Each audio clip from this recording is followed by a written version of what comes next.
好，中央政府的总预算17号立法院来提检，也连带影响到地方哦。即马地方政府一般性补助款差不多是减25%，也其中屏东呢是减52.5%，又是全国减上济。也若干那看6都市高雄减51.9亿，这上正力。高雄市长陈其迈就批评讲，立法院提总预算，即马是去影响到地方的这个财政，对人口老化南部真无公平。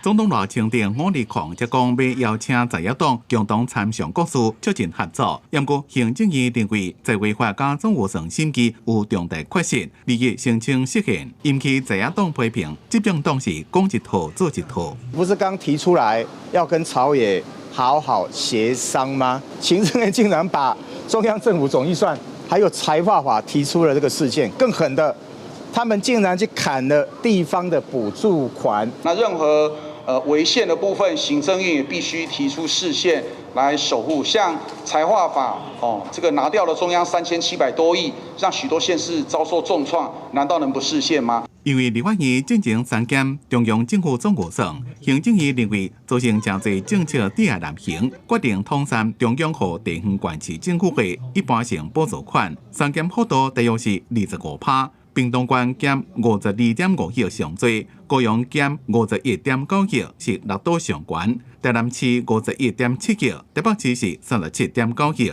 这是非常大的这个缺口，福利也不能减，什么也不能减的话，那工程就要减少。屏东、高雄、彰化等等都是差不多同样的应对方式。直接这样子扣的话，我们到了年底，那一定会产生赤字哈。教育的建设，它现在的地方配合款要我们出一半，老实说，我们美乐县根本做不到。在3节一般性补助款，中央都没有跟地方来商量，在做这些预算的调整的时候，你有感受人民的痛苦不？以及明确违反新的财划法的第30条的规定，也影响我们地方政府的财政。